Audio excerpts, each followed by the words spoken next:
যাও।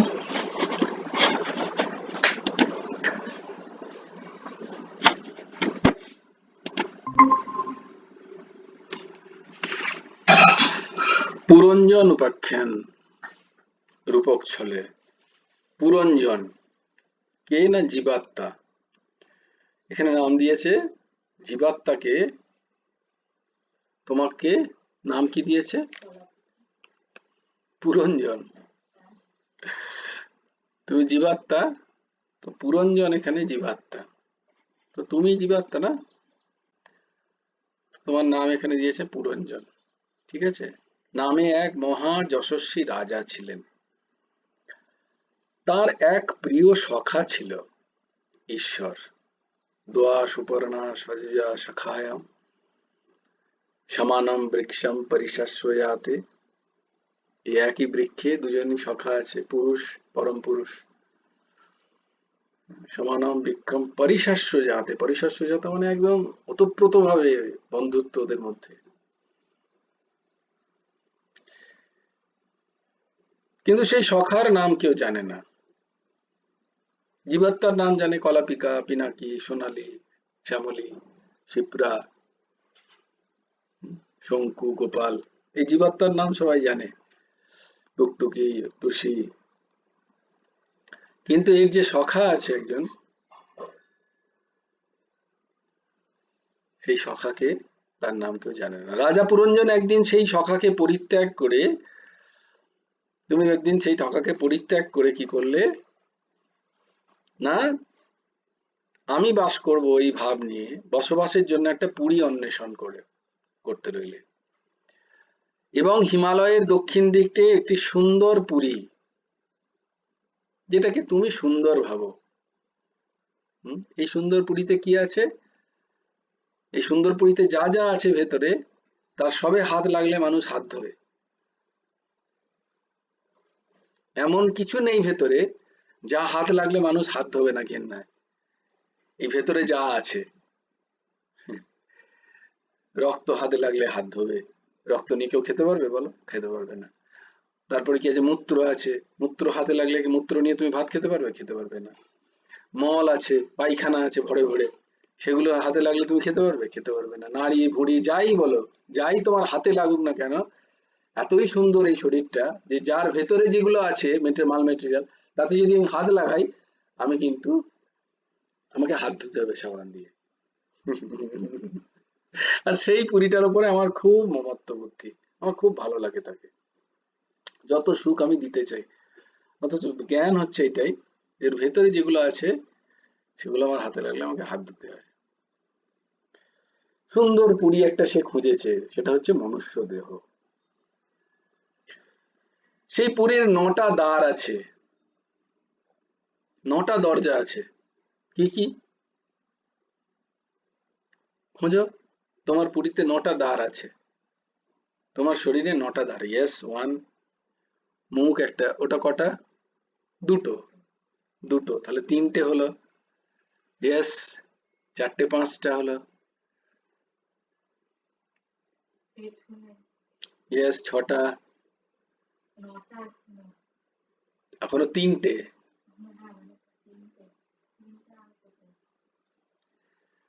খুঁজে বার করো তাড়াতাড়ি। নিজের দ্বার নিজেই জানো না, দেখো।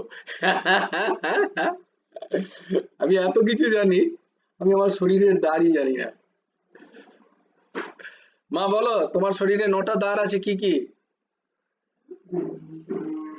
তোমার শরীরে 9টা দরজা আছে কি কি দরজা বলো? চক্ষু, চলো বলে দিয়েছে, দুটো। দুটো চোখ আছে, দুটো দরজা।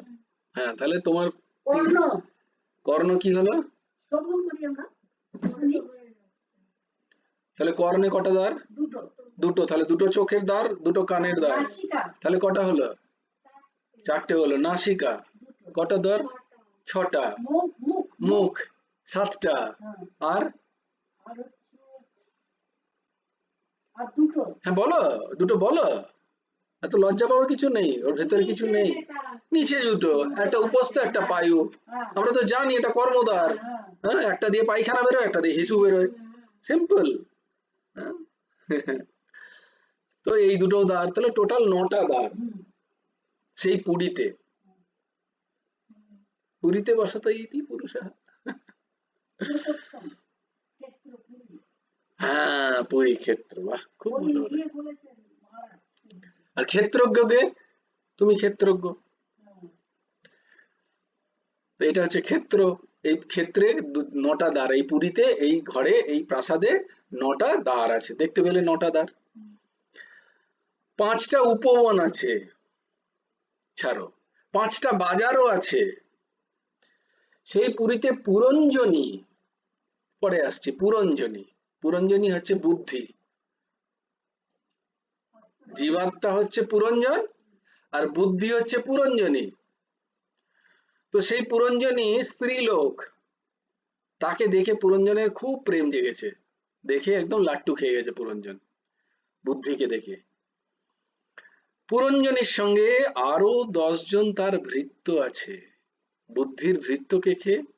ইন্দ্রিয়গণ, 5টা কর্মেন্দ্রিয়, 5টা জ্ঞানেন্দ্রিয়, এটা হচ্ছে বুদ্ধির ভৃত্য, মানে বুদ্ধির চাকর। পঞ্চমুণ্ড, পঞ্চবৃত্তি আছে না আমাদের?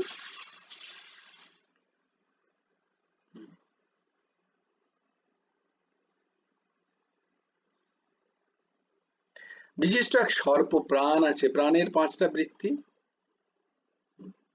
কি কি প্রাণ? পঞ্চ প্রাণ কি কি? অপান, সমান, উদান, জ্ঞান, প্রাণ। প্রাণ প্রথমে, প্রাণ, তারপরে অপান, তারপরে সমান, তারপরে উদান, তারপরে ব্যান। এই 5টা প্রাণ। 5টা প্রাণ বলেছি না, যে এদের বৃত্তি অনুযায়ী 5টা নাম দিয়েছে, তাই পঞ্চপুণ্ড সর্প আছে প্রাণ। খুব মনে করে দাও, নাহলে বুঝতে পারবে না। কিন্তু পুরঞ্জনীর পায়ে পুরীটাকে বেষ্টন করে আছে এই 5টা প্রাণ, মানে আগলে আছে। এই 5টা প্রাণ আছে। কি কি 5টা প্রাণ হলো মা? প্রাণ, অপান, সমান, উদান, ব্যান। 5টা প্রাণ হয়ে গেল। হ্যাঁ, ব্যান। হ্যাঁ, তাহলে কি কি হলো? প্রাণ, অপান, সমান, উদান আর ব্যান। এই 5টা প্রাণ এই শরীরে আছে, যে শরীরটাকে বেষ্টন করে রক্ষা করছে শরীরটাকে। রাজা, রাজাকে পুরঞ্জন, যেটা তুমি জীবাত্মা, সে পুরঞ্জনী বিবাহ, বুদ্ধিকে বিবাহ করেছে। বুদ্ধিকে এমন বিবাহ করে এত ভালোবেসে ফেলেছে যে সে বউয়ের কথায় ওঠে আর বসে, বাঙালি পুরুষের মতো। এত ভালোবেসেছে বুদ্ধিকে, যে বুদ্ধি যা বলে জীবাত্মা তাই করে। জীবাত্মার নিজের আর পুরুষকার বলে কিছু নেই, সে হারিয়ে ফেলেছে, ভুলে গেছে সে যে আমারও কিছু বোধ আছে। খুব, আমি, বাবু আর বাবুর মা খুব সুখে সংসার করছে, খাই দাই ঘুরে বেড়াই, কারোর কোনো রেসপন্সিবিলিটি নিই না। আমি বারান্দা থেকে নিচে নামি না। একটা কবিতা আছে রিসেন্ট। তো আমি কারোর সাথে পাঁচে নেই, আমি খুব ভালো আছি। আমি কোনো কর্তব্যও করি না, আমার কারোর কোনো দুঃখের প্রবলেম নেই। আমি নিজের সমস্যা নিয়ে, আমি, বাবু আর আমার বাবু, বাবুর মা, এই নিয়ে আমি খুব ভালো আছি। সুখে কালাতিপাত করছেন।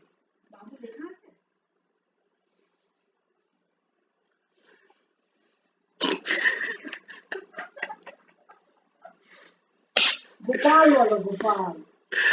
তোমরা তো বলো না গোপাল, তাই জন্য বাবু বলছি, যাতে তোমাদের মধ্যে গোপালটা জাগে। সবাই গোপাল বলে, তারা উপকার পেয়ে যাচ্ছে, তোমরা বাবু বলে তোমরা রণগামী হচ্ছ। তো কে যে এই পুরীটি নির্মাণ করেছে কেউ জানে না। মাতৃ জঠরে কে নির্মাণ করেছে? হুম, এই যে তুমি ভাবছো এটা আমার পুরী, কোত্থেকে পেলে? মাতৃ জঠরে হয়েছে না, তখন তোমাদের কোনো শান ছিল? তোমার কোনো কন্ট্রিবিউশন আছে এই পুরীতে? কোনো কন্ট্রিবিউশন নেই। তো হ্যাঁ বলো। হ্যাঁ, তুমি আসতে চেয়েছো, তাই জন্যই তুমি এসছো। তুমি ভোগ চেয়েছো, তাই জন্যই তুমি ভোগজনী পেয়েছো। মনুষ্যজনী পেলে কোত্থেকে? তুমি আসতে চেয়েছো বলেই। তুমি যদি না আসতে চাইতে তাহলে মুক্তির সাধন করতে। তুমি আসতে চেয়েছো বারংবার, না হলে কেউ কারুর ভগবানের কোনো ইচ্ছা নেই। ওই যে বললো না, জীবাত্মা আসতে চেয়েছে বলেই তো সে পুরী পেলো। সে নিজের সখাকে ছেড়ে দিয়েছে, ভালোই তো ছিল সখার সাথে। সে চেয়েছে আমি ভোগ করব, তুমি আসতে চেয়েছো জীবাত্মা। এই যে, তো দিদা বলছে না, আবার যদি একটা জন্ম পাই তাহলে আমার দিদার মতো মা চাই। তাহলে কে চাইছে? তুমি চাইছো না? আবার আসতে চাইছো সংসারে। কিন্তু তুমি মা পাবে কি পাবে না তার কোনো গ্যারেন্টি নেই কিন্তু। তো পাবে না, তার কোনো গ্যারেন্টি নেই। তুমি যেটা চাইছো সেটাই যে পাবে তা নয়, কিন্তু আসতে চাইছো তার ইচ্ছার জন্য। তুমি আবার অন্য কোনো মেয়ে পাবে, কারণ পূর্ব প্রচুর জন্মের কর্মফল আছে না, সেইখান থেকে নিয়ে তোমাকে আবার। তুমি যদি বলে ঢ্যাঁড়স মারতে মারতে নিয়ে যায় সঙ্গে, তখন বলবে তুমি কি ভালোটা চাও? বলো তোমার একটা নিলে দুটো আছে, তখন আমি বলবো আমি সংসারে যদি ফিরতে পারি, আমি তো পাখি হতে পারি, পাখি হয়ে যাবো, প্রজাপতি পশু তাই দেখো, মানে। এবার একটার পর একটা ইচ্ছা, আমি হ্যাঁ, প্রজাপতি হতে চাই, আমি হবো। সব কটা একটা একটা করে দেবে কিন্তু না তোমাকে, এখন দেবো না, তোমায় ভোগ করতে হবে। এখন বলবো না, হুম। যখন বলবো আমি। বলবে কোথায়? তোমার বলার উপরে নির্ভর করে না, তোমার মনের যে ভাব তার উপরে নির্ভর করে। হ্যাঁ, সেই ভাবে তুমি আবার একটা শরীর পাবে। তো তুমি যে আসতে চাইছো না তা নয়, তুমি আসতে চাইছো, তাই জন্যই তুমি এসছো এখানে। তো বলেছে যে সেই পুরীটা কে নির্মাণ করেছে কেউ জানে না। কে যে মাতৃ জঠরে ওই শেপটা দিয়েছে তোমাকে, নোবডি নোস। রাজা মধ্যে মধ্যে, আর আমরা মা মা যারা তারা ভাবি যে আমার সন্তান। তুমি তৈরি করেছো জঠরের ভেতরে সন্তানের যে কি হচ্ছে তোমার কোনো আইডিয়াই নেই। তাহলে আমার সন্তান, মমত্ব বুদ্ধি, ভুল মিথ্যা। রাজা মধ্যে মধ্যে পঞ্চপ্রস্থ পঞ্চ শব্দাদি বিষয়, শব্দ রূপ গন্ধ স্পর্শ, হ্যাঁ, শব্দ রূপ রস গন্ধ স্পর্শে এইসবে মেতে আছে রাজা। কে রাজা? পুরঞ্জন কে? আমি জীবাত্মা, আমি ওতে মেতে আছি। হ্যাঁ, কখনো ফেসবুকে, কখনো সিরিয়ালে,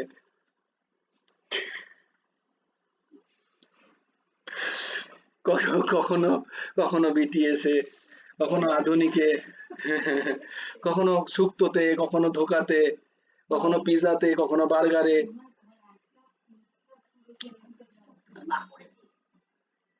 তো কখনো বাবুর বাবুর ডাকে, এইসবে ফেসে আছি পুরঞ্জন। পঞ্চ শব্দাদি বিষয়, তিনি সেই সব জায়গায় শিকারে যাচ্ছেন, যে আমি সে ভোগ্য বস্তু চাই, ওখান থেকে শিকার করছে, টপার টপ খাচ্ছে। রাজার সঙ্গে সেনাপতি মনও যায়। এখানে আবার সেনাপতিও একজন আছে, মন। তো জীবাত্মার সাথে কে যায়?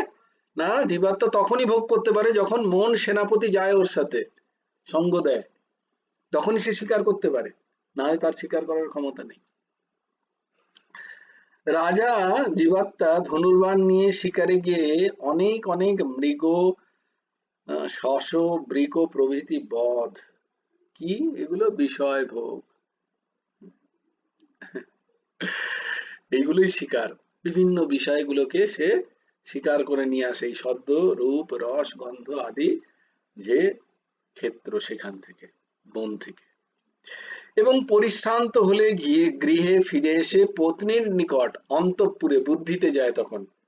অন্তঃপুরে কোথায়? হৃদয়ে, হৃদয়ে যেত এবং বুদ্ধির সাথে সংসার করত। তো এই বুদ্ধির সাথে সংসার করতে করতে তার কি হলো না, সেই বুদ্ধির গর্ভে, পত্নীর গর্ভে অনেক পুত্র সন্তান জন্ম হলো। পুত্র কন্যা, কোন পুত্র কন্যা? এই যে ঘর বাড়ি, দোকান, এইসব এগুলো পুত্র কন্যা সব। এর প্রতি মমত্ব বুদ্ধি। হ্যাঁ, বুদ্ধির সাথে মিলেই শেষ করেছে না এগুলো। সুন্দর ঘর করব, সুন্দর বাড়ি করব, আত্মীয় হবে, স্বজন হবে, এইসব সুন্দর সুন্দর পুত্র কন্যার জন্ম হয়েছে। রাজা যথাকালে পুত্র কন্যাদের বিবাহ দিল, তাদের রেজিস্ট্রি করে দিল, পুত্রের নামে কন্যার নামে সব বিবাহ দিয়েছে। তাই বহু যজ্ঞও করলো সে, এবং বিশেষভাবে পিতৃপুরুষ দেবতা ও ভৃত্যগণকে অর্চনা করলেন এবং কুটুম্বদের ভরণ পোষণ করতে লাগলেন। কুটুম্ব মানে আত্মীয়, কুটুম, হ্যাঁ, আত্মীয় যারা, সে নিজের যাদেরকে মনে করে অয়ম নিজ, এরা আমার নিজের, তাই এদেরকে ভরণ পোষণ করতে হবে। এদেরকে খাওয়াচ্ছে, পড়াচ্ছে, মানুষ করছে, 10,000 টাকার ঘড়ি কিনে দিচ্ছে, এইসব করছে আর কি। তো কখনো ইয়ে কিনে দিচ্ছে, ভরণ পোষণ করছে। অন্যকে সে 500 টাকাও দেয় না, 1,000 টাকাও দেয় না, কিন্তু নিজের পরিবারের পরিজনকে সে ভুড়ি ভুড়ি দিচ্ছে, ভাবছে ওরাও আমাকে একদিন দেবে, যেহেতু আমি দিচ্ছি। এরম ভাবে বুদ্ধির সাথে তার বিবাহ সংসার চলছে। রাজা যখন চরম মাত্রায় সংসারে আসক্ত, সে ভাবছে সব থাকবে, এগুলো কেউ যাবে না। 11টা বেজে গেল, তাই সংসারে আসক্ত হয়ে আছে প্রচন্ড পরিমাণে। সেই সময় সে যার কথা ভাবে না কোনোদিন, नारायण,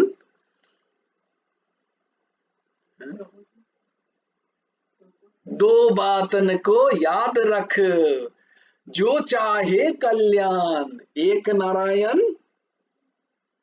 बहुत बार बोला, भूल गए, एक नारायण मौत को और दूजा श्री भगवान, दो बातन को याद रख, जो चाहे कल्याण, एक नारायण मौत को, दूजा श्री भगवान। एक नारायण मौत को याद रखना, कभी भी आ सकता है। वही এত সুন্দর সংসারে আসক্তি করতে করতে হঠাৎ মৃত্যু এসে হাজির একদিন, সে তো চিন্তন করেনি, একটুখানি পরে করবে। হ্যাঁ বাবু, সে মৃত্যু এসে হাজির উপস্থিত হয়েছে। তখন সে তো বুঝতে পারছে না, এই রে, এরম তো ভাবিনি আমি সারাদিন, সংসারে আসক্ত হয়ে গেছে, স্ত্রী, পুত্র, কন্যা, পরিবার পরিজন, ঘর, মাকান, দোকান, চাকর, চাকরি বাকরি, ব্যবসা বাণিজ্য, কুটুম্ব ভরণ পোষণ করতে করতে আমি তো ভুলে গেছি যে যেতে হবে ও পারে, ভুলে গেছি, আমি মনে করিনি। মৃত্যু এসে উপস্থিত, বাকি ব্রেক